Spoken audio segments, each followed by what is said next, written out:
Good morning, everyone. Welcome to the podcast. I have Anita Sawarnu. I hope I'm saying her name correctly with me today, and I'm so excited about her story. Anita is a wife whose husband works abroad, a mom of a 4-year-old, and she, during her pregnancy, um, got was diagnosed with gestational diabetes and as a precursor of what was to come. So later, when her daughter was 2, she was diagnosed with type 2 diabetes, and she actually healed herself and no longer has diabetes anymore. She is a public health strategy and partnerships manager in London.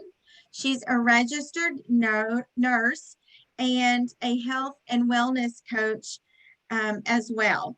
So you can find her online at the MWP MUM, which stands for Move with Purpose. She actually has a brick and mortar building, but she has an online space that is fantastic too. So, Anita, welcome to our podcast, and thank you so much for being here.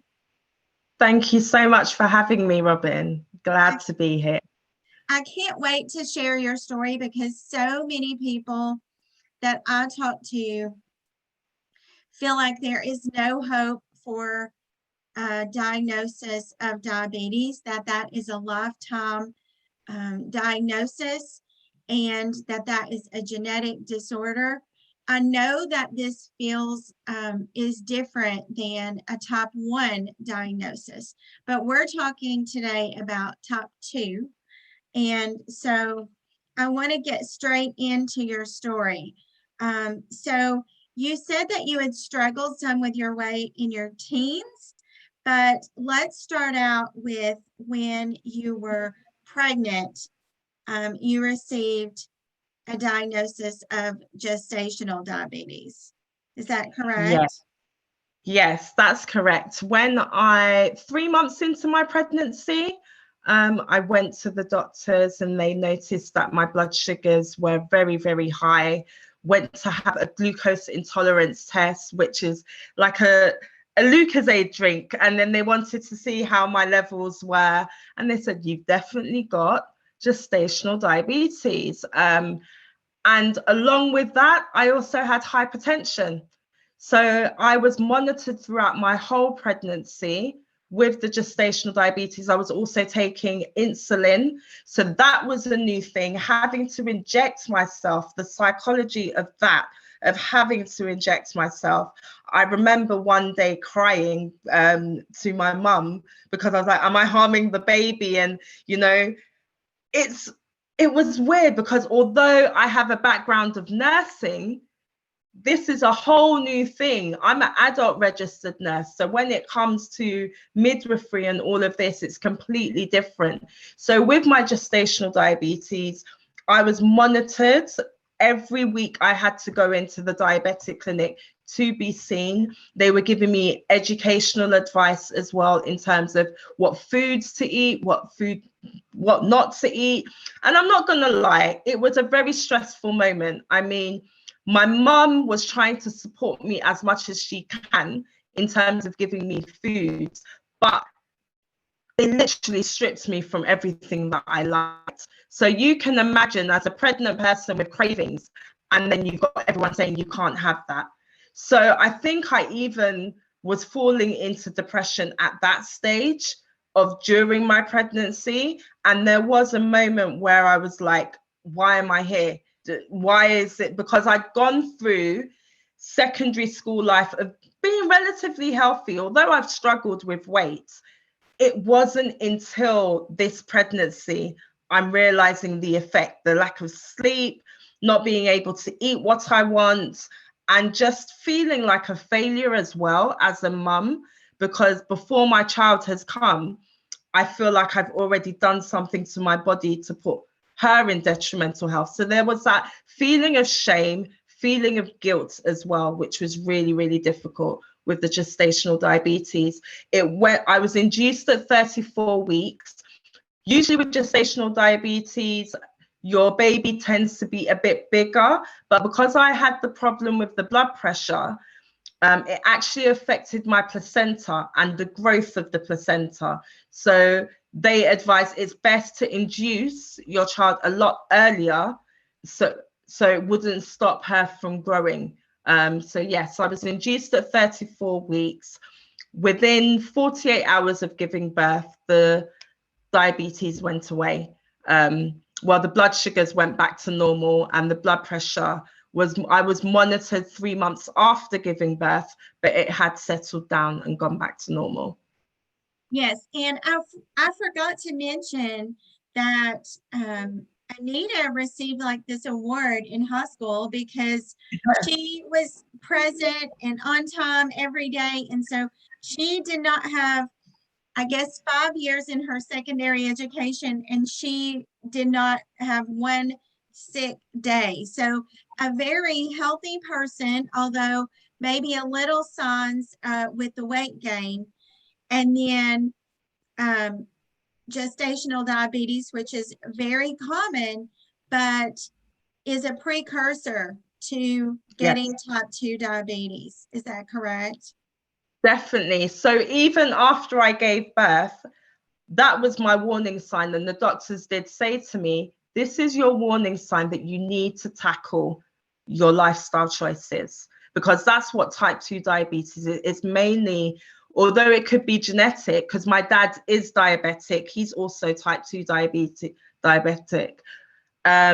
He's no longer on medication as well. I got him in.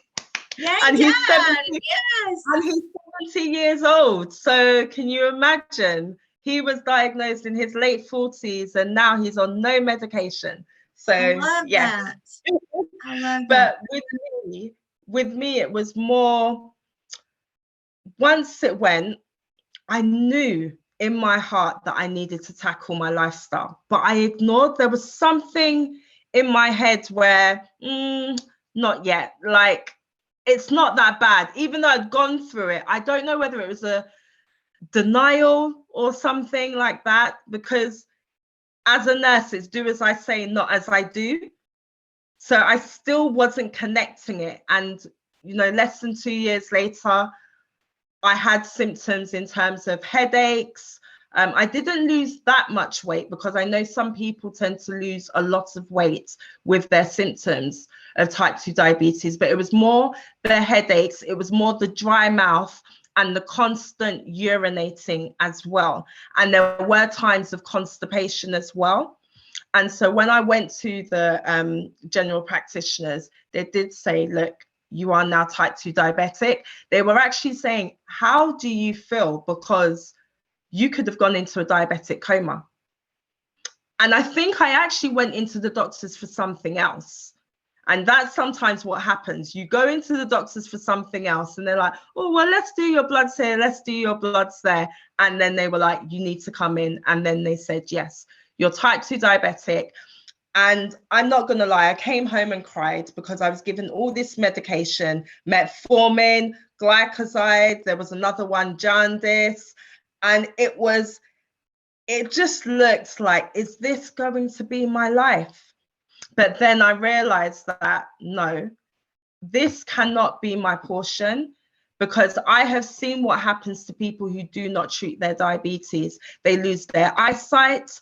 I have had to do wound dressing for people with ulcers that don't look after their foot care. I've seen people lose their legs. So having all of this knowledge, I did not want that for my life. My husband works abroad, so most of the childcare is predominantly myself. And I looked at my daughter and I said to myself, I want to see her walk down the aisle. There's no way, if God should take me home, I want it to be not because I have contributed to something. And so I was actually killing myself, and I had to make that decision. What is my purpose and what is my why? And she is my purpose and she is my why. And that was my motivational trigger to transform myself. And so they took me on a course.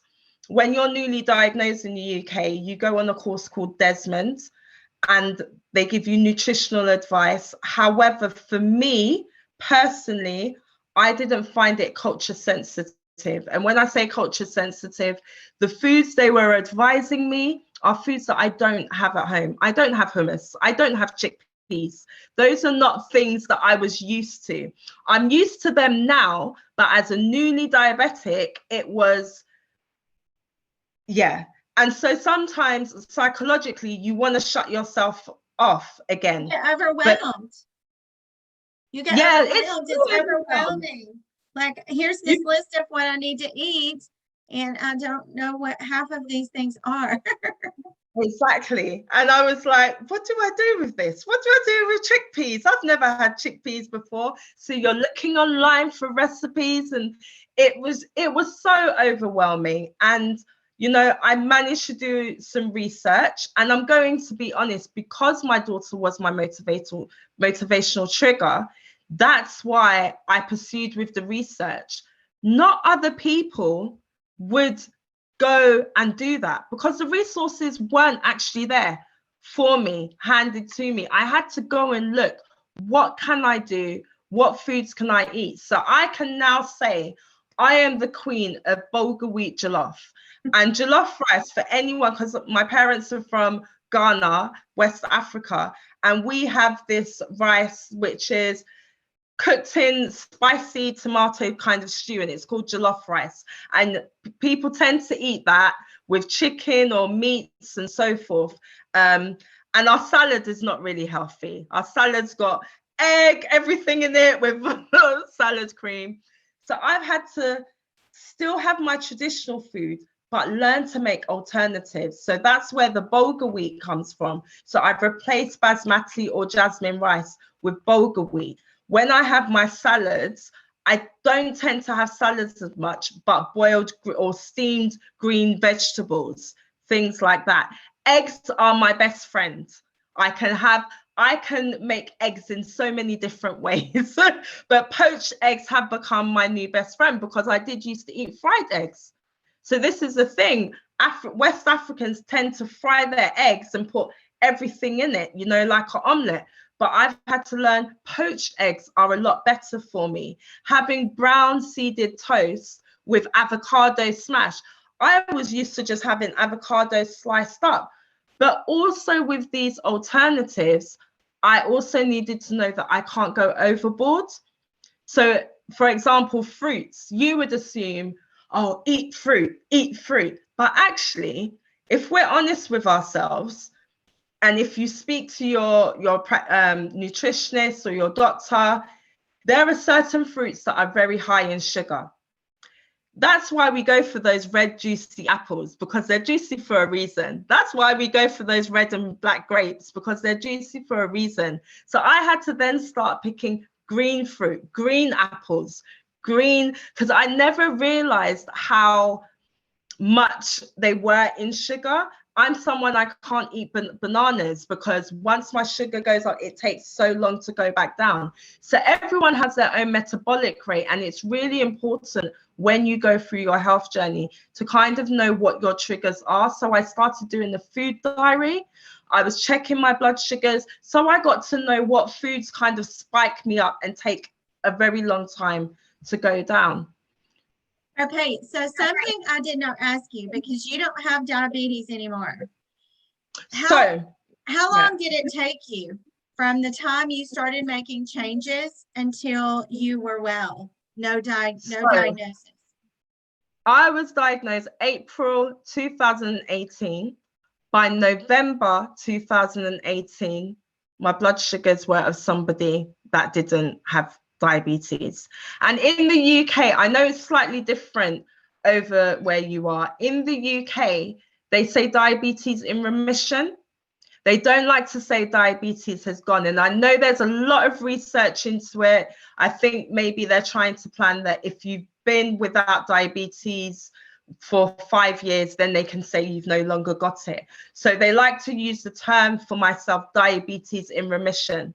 So especially with the COVID pandemic, I was still considered vulnerable because they still have me down as type 2 diabetic, but in remission. Well, and here's the thing, all of our bodies are sensitive to the toxins that we take in, and one body system will break down if we're taking in too much of something that's not good for us. So, you know, if you were to go back to eating the way you used to eat and not moving your body and all those things, then you would get diabetes again. But Exactly. if you continue taking care of yourself, eating the right things, you know, moving your body, then you will meet that 5-year mark. And I can't wait for that.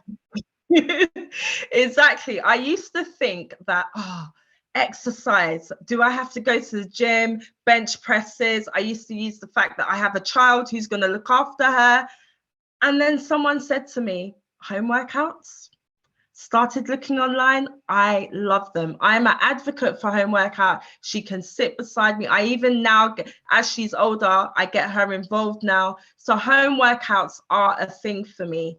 And I've now got this term, slow motion is better than no motion at all. So I'm always keeping it moving.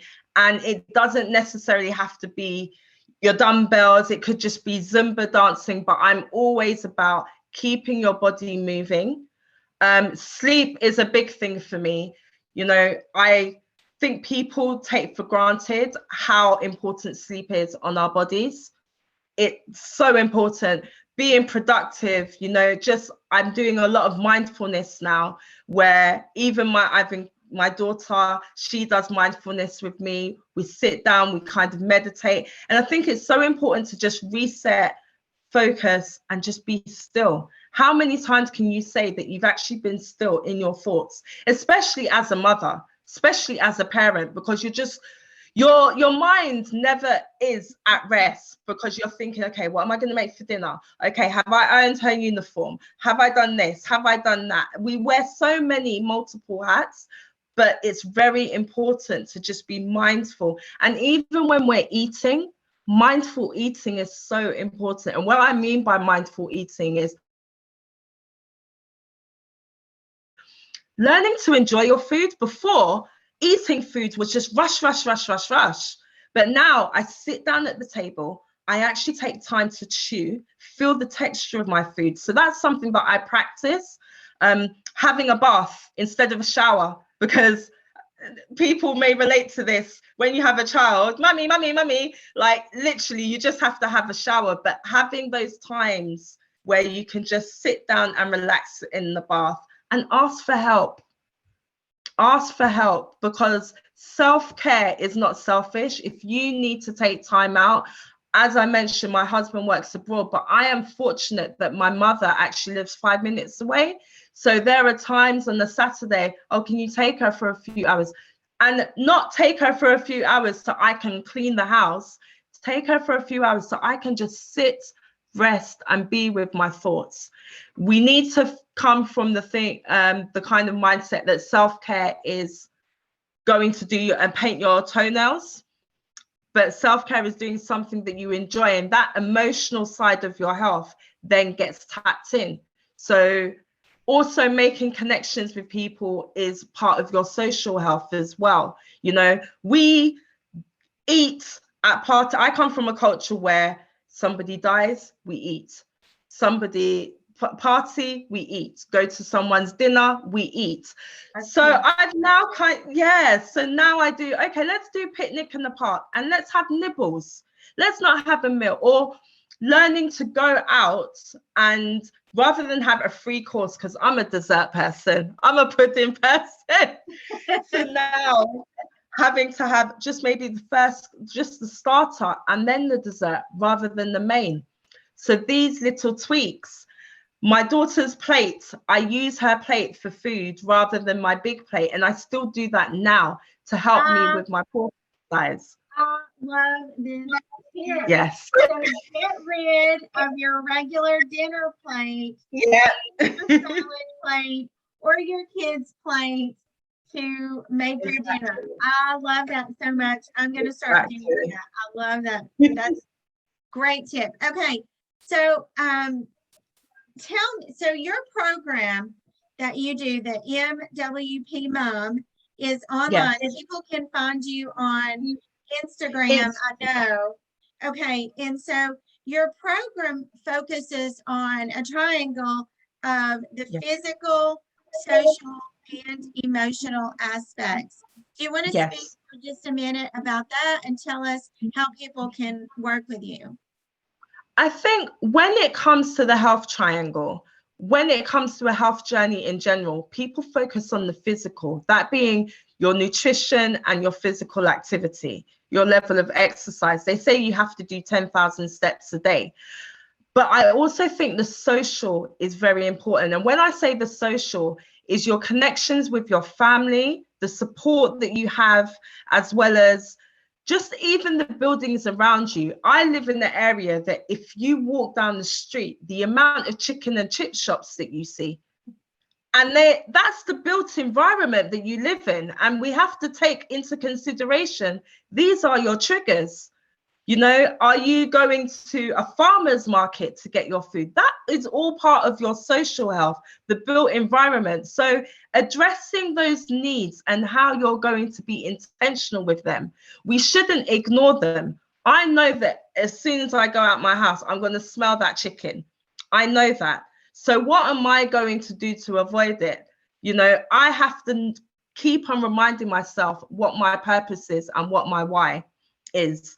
Though, like I said, sometimes the social connections we have with our friends and family is every time you meet up with a friend, you eat, don't you? So let's try and tweak that and see what we can do as an alternative. You know, I went to a strawberry picking farm with my friend and her daughter.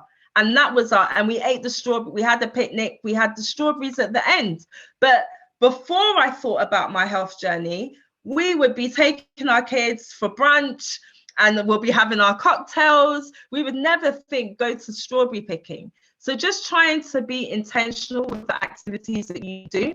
Your emotional is the thoughts and feelings you have about yourself and the society that you live in. And we all have roles and we all have expected roles from other people. But how do you feel about that? And I think with that, that was one of my major things that I had to tackle, because I was being that person for everybody else and meeting everybody else's needs and filling everybody else's cup but my own. What were my interests? Because before I became a mother, I was Anita. Before I became a wife, I was Anita. And that's not saying that I regret getting married or having children. That has become the new Anita, but there is an element of me that got hidden. And I think that was my trigger to why I would go to eat. Because a lot of the time when you do go and eat certain foods, it's because you're bored and you're feeling unfulfilled. And that's why I focus on that triangle, because if any part of that triangle is imbalanced, the whole it's no longer a triangle. So every day I have to think, okay, what am I going to do to make sure my physical is aligned?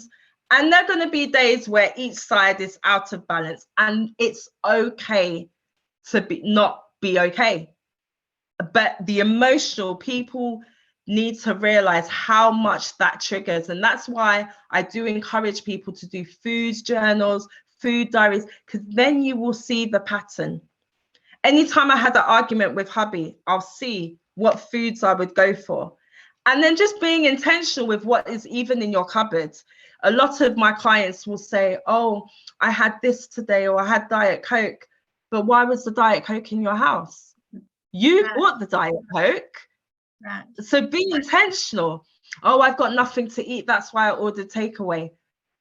But you had the Sunday, you were whole free. You were on Clubhouse talking away. You could have been doing meal prepping. So it's those little things. And I always say, you know, like I said, slow motion is better than no motion. And I think that's where I resonate with people, that I am not where I want to be because I've still got a target that I want to meet weight wise, but I'm not where I used to be. And having those quick wins where I can go to my daughter's sports day or even sit down and, you know, get back up. If I think back to my childhood, did my parents actually ever sit on the carpet and play with me? I don't think they did, because they wouldn't be able to get up. But those little things, being able to run up the stairs and be okay. Those are the little quick wins that I think people should focus on, making small goals, because when you make those big goals, it becomes overwhelming. So do it one step at a time and not try and eradicate things, but try and find an alternative to it. And that's what makes it sustainable. Yes, I love the verse in the Bible, and I am not going to be able to quote it specifically right now, but the one that talks about, you know, put your thoughts on the things that are good. Think about the things that you should be doing, not the things that like you're depriving yourself of. No, don't think I can't have this. Just think I need this. So think of what you need in all of those areas: physical, social, and emotional. And I love that, because you're right. We eat out of emotions. Our social and emotional issues are all tied up into our eating habits. And so I love that your program addresses that. So we can find you online on Instagram. Instagram, Clubhouse. Clubhouse. I don't know if we've connected on Clubhouse or not, but we need to for sure. So last question.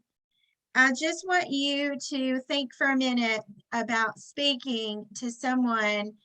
Let's say there's someone listening who's just like you were. They just got that diagnosis of diabetes.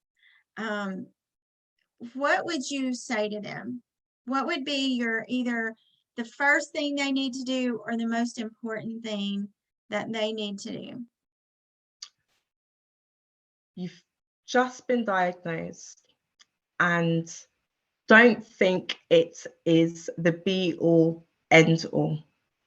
You can put your diabetes in remission. And I would advise people to think of the words I am, I can, I will. I am, I can, I will. Know your purpose, know your why, and that will strive and motivate you to achieve a better healthcare outcome, and do it for yourself as well. I know I've said my motivator is my daughter, but it's also for myself, because I want to improve my quality of life, not the quantity, but the quality of life. Because diabetes is you, it's you first more, it's you need to focus on you, and then you can pour out to other people. But it's not a death sentence, and I do want people to realize there are consequences if you do not manage it properly. There's like I said earlier, amputation, you know, eyesight problems. And medication is not really managing it.